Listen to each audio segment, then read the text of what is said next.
Olá, meu nome é Alfredo e este é o vídeo 11 da série sobre o que é lógica.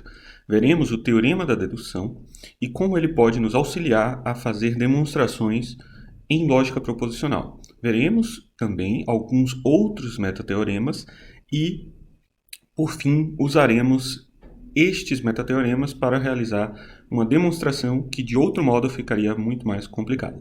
Vamos lá? Veremos o teorema da dedução e outros metateoremas. Mas o que significa metateoremas? Significa que, ao invés de provarmos algo no sistema dedutivo, provamos algo sobre o sistema dedutivo. E é isso que acontece com o teorema da dedução que veremos a seguir.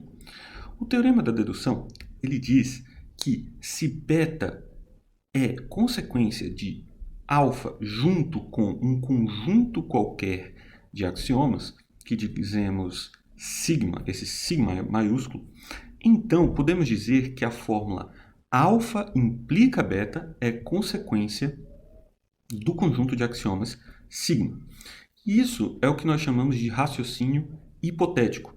No primeiro caso, estamos supondo que alfa é verdadeiro e obtendo beta. No segundo, estamos afirmando que beta é consequência de alfa. E essas coisas se seguem. Então, nós provamos que algo implica uma outra coisa a partir da suposição da primeira e, a partir disso, a demonstração da segunda. E isso é um método muito útil na matemática, na filosofia e em qualquer outra área. Semanticamente, também vale o teorema da dedução. E nesse caso, vamos dizer que se beta é consequência lógica de alfa e sigma, então alfa implica beta é consequência de sigma. E vamos analisar semanticamente, porque a prova do teorema da dedução é um pouco mais complicada e usa um método da indução para a complexidade das fórmulas. E isso foi visto introdutoriamente no curso do Edgar, que você vai ver aqui em cima, sobre métodos de indução. Isso também será visto em um curso mais avançado sobre lógica, onde veremos as provas mais detalhadas dos metateoremas.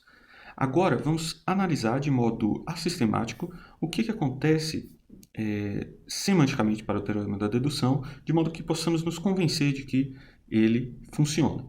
Vamos, nesse caso, fazer a tabela de verdade para alfa, beta e alfa implica beta. Nesse caso, temos VVFF, VFVF e VFVV, certo? Isso é a tabela para a implicação. E veja, a implicação ela é falsa somente quando o antecedente, no caso alfa, é verdadeiro e o consequente, no caso beta, é falso. E isso ocorre somente na segunda linha. Então, vamos ver a hipótese, o que estamos supondo no caso do teorema da dedução. Estamos supondo que beta é consequência de sigma e alfa. Ou seja, alfa é verdadeiro. Isso significa que, para a nossa suposição, só nos interessa as duas primeiras linhas. E nesse caso, a nossa suposição está nos garantindo que o beta é verdadeiro. Ou seja, nessas duas primeiras linhas, eu sei que o beta tem que ser verdadeiro. Ou seja, a segunda linha não pode acontecer. Certo? É isso que a hipótese está nos dizendo, que a segunda linha é impossível. Agora, se analisamos o consequente, que está dizendo que alfa implica beta é consequência de sigma, então veja que não temos nenhuma hipótese sobre o alfa nesse caso. Então, o alfa pode ser qualquer valor. Porém, como nós sabemos que vale a hipótese, sabemos que a segunda linha dessa tabela não pode acontecer.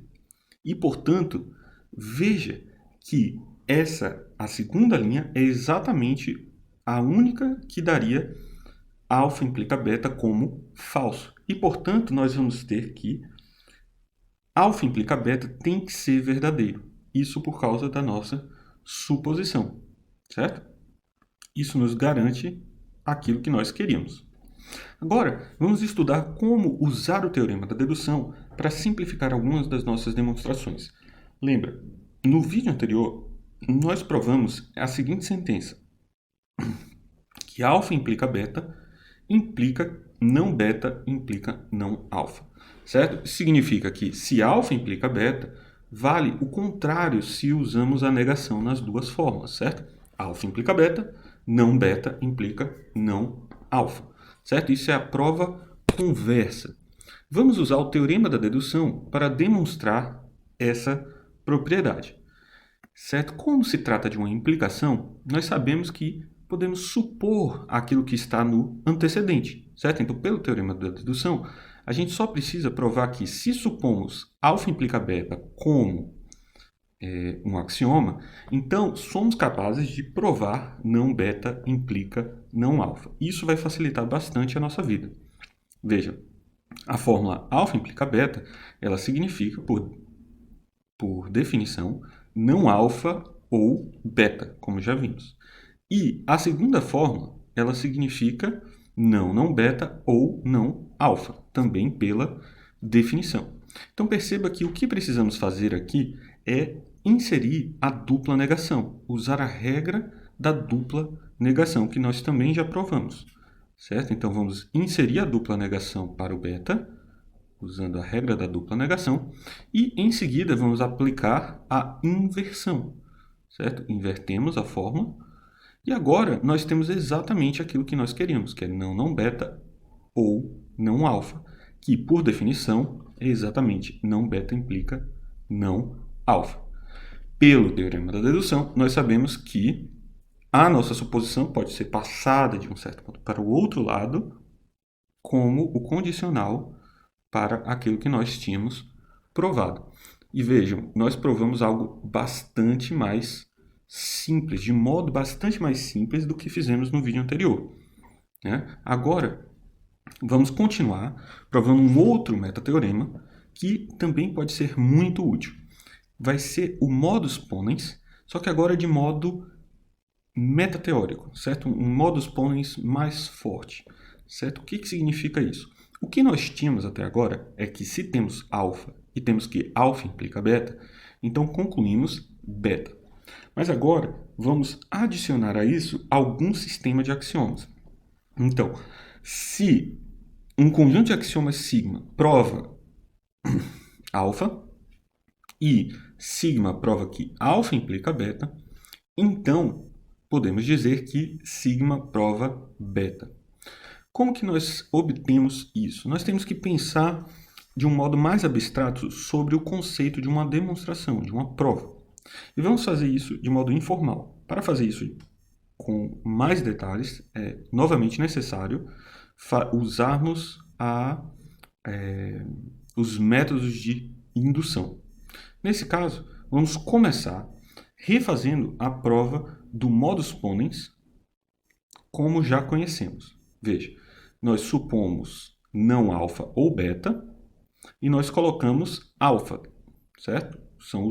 São as duas hipóteses do modus ponens tradicional. E agora vamos usar a regra da expansão e adicionar beta na segunda fórmula. Agora, de posse disso, fazemos o uso da regra do corte e obtemos, a partir da primeira fórmula e da terceira, fazemos a regra do corte e obtemos beta ou beta. E, por fim, aplicamos a contração e obtemos beta, certo? Essa é a prova do modus ponens. Agora, vamos pensar no modus ponens metateórico.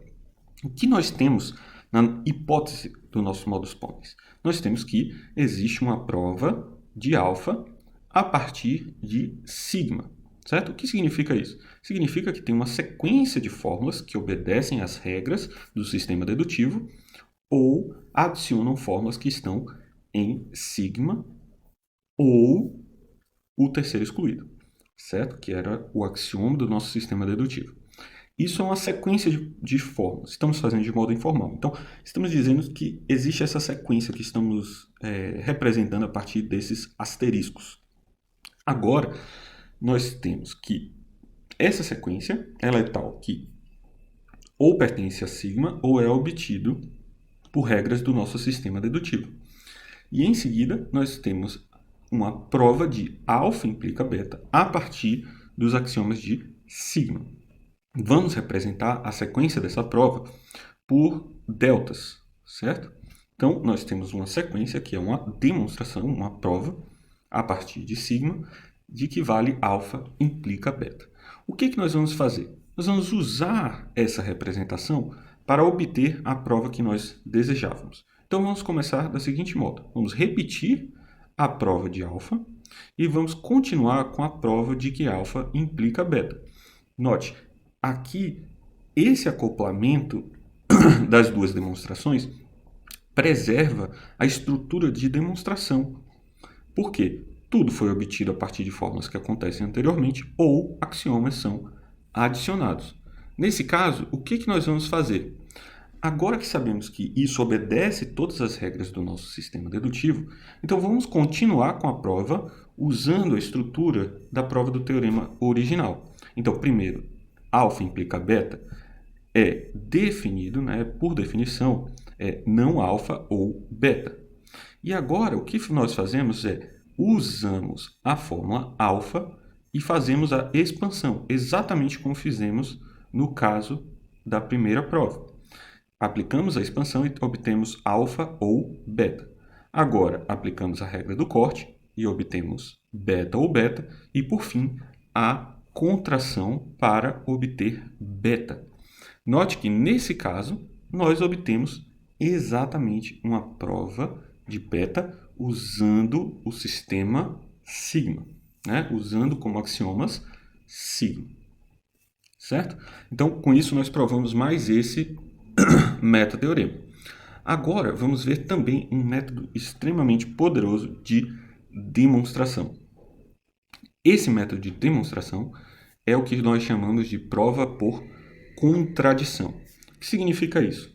Que se, a partir de um conjunto de axiomas sigmas, unido com uma fórmula alfa, eu provo uma contradição, ou seja, não beta e beta, certo? Algo é verdadeiro e falso ao mesmo tempo. Então, nós podemos dizer que, a partir de sigma, nós demonstramos não alfa, certo? Então, se supomos algo e isso nos leva a uma contradição, um absurdo, então, nós podemos dizer que demonstramos a fórmula não alfa. Mas vamos demonstrar isso de modo criterioso, certo? A partir do que nós já temos, que é o teorema da dedução e o modus ponens. O que nós temos nesse caso como suposição é que sigma junto com alfa prova a contradição não beta e beta. Então, pelo teorema da dedução, nós podemos passar o alfa para o outro lado como o condicional de uma implicação, certo? Então, nós vamos ter que alfa implica não beta e beta.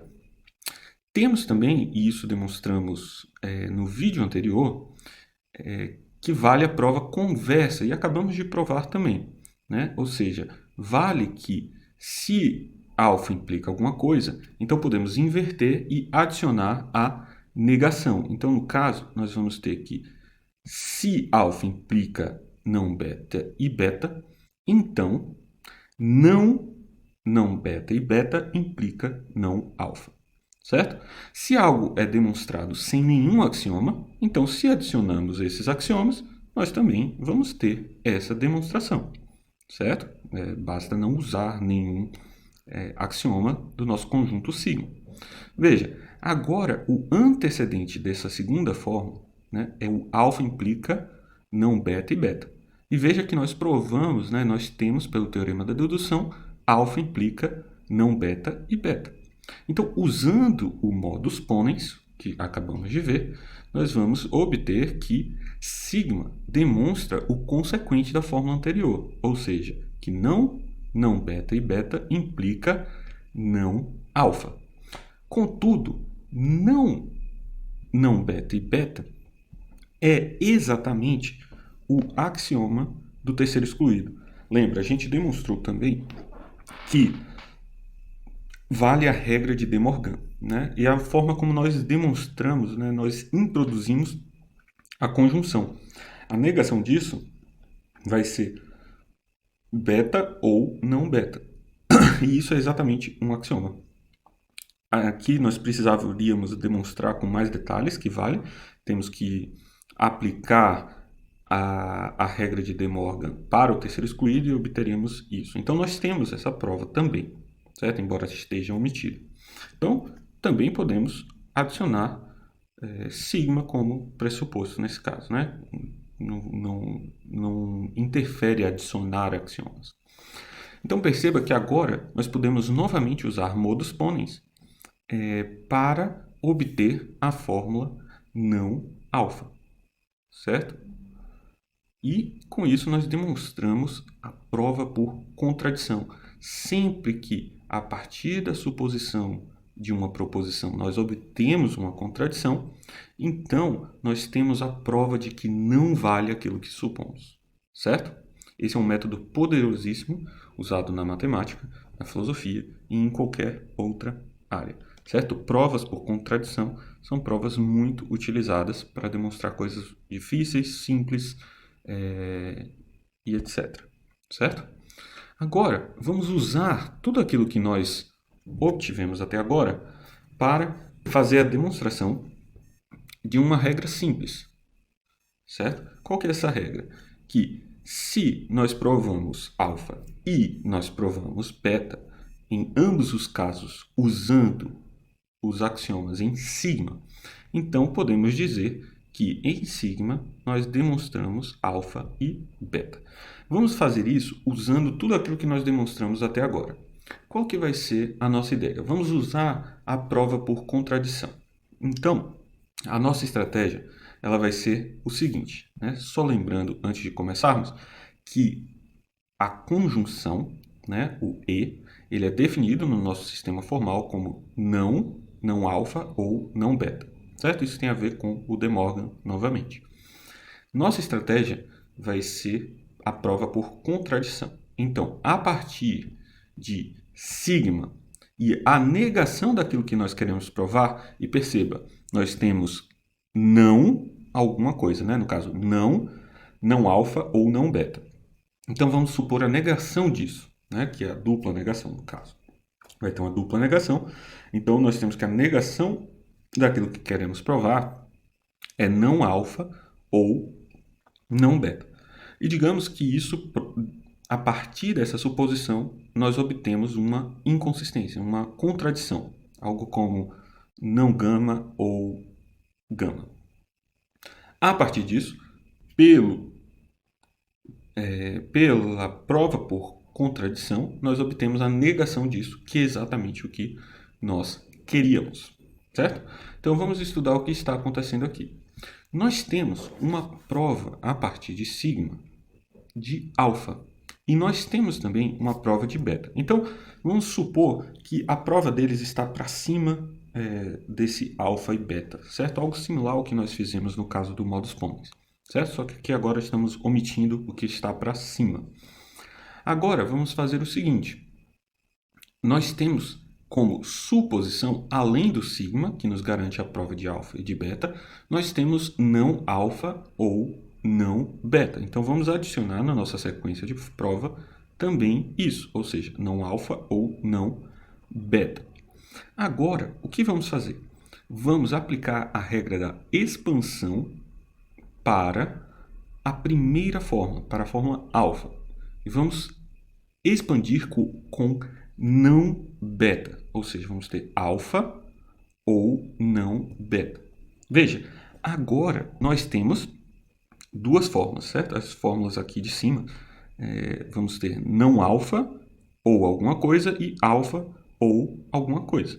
Nesse caso, podemos aplicar a regra do corte e vamos obter não beta ou não beta, que contraindo, já vamos fazer a contração, contraindo obtemos não beta. O que nós vamos fazer agora? Vamos aplicar, veja, a gente tem aqui uma contradição, né? A gente concluiu beta e a gente concluiu não beta. Só que a gente ainda não obteve tudo aquilo que nós queríamos. Nós precisamos obter uma contradição junto, né? Teria que ser beta e não beta, certo? Tem que ser essa forma. Nós obtemos beta e obtivemos não beta. Agora vamos obter uma contradição. O que nós vamos fazer? Vamos aplicar a expansão para a fórmula beta e adicionar uma contradição, certo? Então vamos adicionar gama e não gama, certo? A nossa regra da expansão não impede que a gente adicione uma contradição. A gente pode adicionar qualquer forma. E vamos aplicar também a regra da expansão para o não beta e vamos adicionar a mesma forma. Ou seja, vamos ter não beta ou gama e não gama. Aplicando a regra do corte, nós vamos obter gama e não gama. Né? No caso, vamos obter repetido, né? E depois vamos aplicar a contração. Então, usando sigma e a hipótese adicional de que vale não alfa ou não beta, nós obtivemos uma contradição, gama e não gama. Isso significa, pela prova por contradição, o que? Nós obtivemos essa contradição, então a hipótese adicional que nós tínhamos, a gente pode dizer que ela pode ser concluída a partir do conjunto de axiomas sigma. E, por definição, nós sabemos que isso é alfa e beta. O teorema da dedução e esses outros teoremas, eles simplificam a nossa vida. Mas ainda existem outros metateoremas ainda mais importantes e fundamentais. E é isso que nós vamos ver no próximo vídeo. Nós vamos introduzir a ideia de correção e completude, que vai dizer o que faz com que esse sistema seja bom o suficiente. Né? Ele é completo, ele captura tudo aquilo que a gente precisa capturar quando queremos falar de lógica. Certo? Muito obrigado e até o próximo vídeo.